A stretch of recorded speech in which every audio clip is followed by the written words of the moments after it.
ನಮಸ್ಕಾರ ಸ್ನೇಹಿತರೆ, ನಮ್ಮದು ಶ್ರೀ ಸಪ್ತಗಿರಿ ಮನೆ ಮದ್ದು ಚಾನಲ್ ಇದೆ. ಅದರ ಮುಖಾಂತರ ಅನೇಕ ರೀತಿಯ ಫೋಟೋಗಳನ್ನು ಕೊಡ್ತಾಯಿದ್ದೀವಿ. ಪ್ರಕೃತಿ ಎಲ್ಲ ರೀತಿಯ ಗಿಡ ಮರ ಬಳ್ಳಿಗಳು ಕೊಟ್ಟಿದೆ. ಅದರಲ್ಲಿರುವಂತಹ ಅನೇಕ ಔಷಧಿ ಗುಣಗಳನ್ನು ನಾವು ಸರಿಯಾಗಿ ಉಪಯೋಗಿಸ್ಕೊತಾ ಇಲ್ಲ.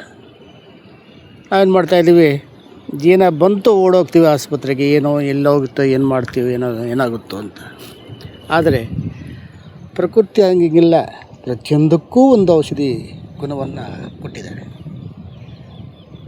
ಅದನ್ನು ನಾವು ಈ ಹಿರಿಯರು ಮತ್ತು ವಿಜ್ಞಾನಿಗಳು ಋಷಿಮುನಿಗಳು ತಿಳಿಸ್ಕೊಟ್ಟಿರ್ತಕ್ಕಂತಹ ಎಲ್ಲ ಗಿಡ ಮೂಲಿಕೆಗಳನ್ನು ನಾವು ಕಲಿತುಕೊಂಡು ಅದನ್ನು ಉಪಯೋಗಿಸ್ಕೊಳ್ಳೋದ್ರಿಂದ ನಮಗೆ ನಾನಾ ರೀತಿಯ ಕಾಯಿಲೆಗಳು ವಾಸಿಯಾಗ್ತವೆ.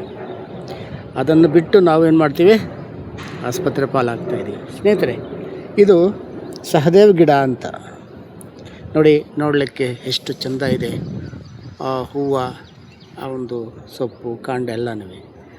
ಇದರಲ್ಲಿ ಅತಿ ಹೆಚ್ಚು ಕ್ಯಾಲ್ಸಿಯಂ ಇರ್ತದೆ ವಿತ್ತಿನ ಇದರಲ್ಲೇ. ಆದರೆ ಇದು ಸೇವನೆ ಮಾಡೋಕ್ಕಲ್ಲ, ಅಲ್ಪ ಸ್ವಲ್ಪ ಸೇವನೆ ಮಾಡ್ಬೋದು, 1 or 2 ಎಲೆ, ಬಟ್ ಜಾಸ್ತಿ ಸೇವನೆ ಮಾಡಬಾರ್ದು. ಇದನ್ನು ಎಲೆಯನ್ನು ಚೆನ್ನಾಗಿ ಕ್ರಷ್ ಮಾಡಿ ದವಡೆಯಲ್ಲಿ ಇಟ್ಕೊಂಡ್ರೆ ಹಲ್ಲು ನೋವಾಗಲಿ, ಹಲ್ಲು ನೋವಿದ್ರೆ ಹಲ್ಲಲ್ಲಿ ಏನಾದರೂ ಹುಳ ಹುಟ್ರೆ ಆಗಲಿ ಇದ್ದರೆ ತೆಗೆಯೋ ಶಕ್ತಿ ಈ ಒಂದು ಗಿಡಕ್ಕಿದೆ ಸ್ನೇಹಿತರೆ. ಇದನ್ನು ನಾವು ಎಲ್ಲೆಂದರಲ್ಲಿ ಸಿಗ್ತದೆ, ಸಹದೇವ ಗಿಡ ಅಂತ. ಈ ಅನೇಕರು ತಿಳಿದವರೆಲ್ಲ ಹೇಳ್ಕೊಟ್ಟವ್ರೆ. ಇದರಲ್ಲಿ ಅತಿ ಹೆಚ್ಚು ಕ್ಯಾಲ್ಸಿಯಂ ಇರ್ತದೆ. ಅದು ವಿತಿನ್ ಮಿನಿಟಲ್ಲಿ ಅದು ಕ್ಯಾಲ್ಸಿಯಂ ಅಬ್ಸರ್ವ್ ಮಾಡೋ ಶಕ್ತಿ ನಮಗಿದೆ, ಮತ್ತು ಅಬ್ಸರ್ವ್ ಆಗೋ ಶಕ್ತಿ ಇದಕ್ಕಿದೆ. ಆದ್ದರಿಂದ ಈ ಸಹದೇವ ಗಿಡನ ಚೆನ್ನಾಗಿ ನೋಡ್ಕೊಳ್ಳಿ.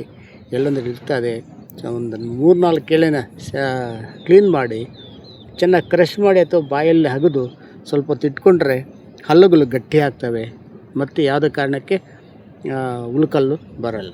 ಇಷ್ಟು ಶಕ್ತಿ ಈ ನಮ್ಮ ಪ್ರಕೃತಿಯಲ್ಲಿ ಇರೋದ್ರಿಂದ ನಾವು ಇದನ್ನು ಉಪಯೋಗಿಸ್ಕೊಳ್ಳಲ್ಲ ಸ್ನೇಹಿತರೆ. ನಾವೇನಾದರೂ ಆಸ್ಪತ್ರೆಗೆ ಹೋಗಲೇಬೇಕು, ಅಲ್ಲಿ ದುಡ್ಡು ಕೊಡಲೇಬೇಕು, ಮತ್ತು 20-30 ಕಾಯಿಲೆಗಳನ್ನು ವಾಪಸ್ ತರಿಸ್ಕೋಬೇಕು. ಈ ಥರ ನಮ್ಮದು ಒಂದು ಇದಾಗಿದೆ.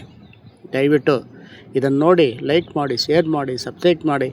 ಎಲ್ರಿಗೂ ಹೋಗಲಿ, ಎಲ್ಲರೂ ಮುಟ್ಟಲಿ, ಪ್ರತಿಯೊಬ್ಬರು ಮಾಡ್ಕೊಂಡು. ನಮಸ್ಕಾರ ಸ್ನೇಹಿತರೆ.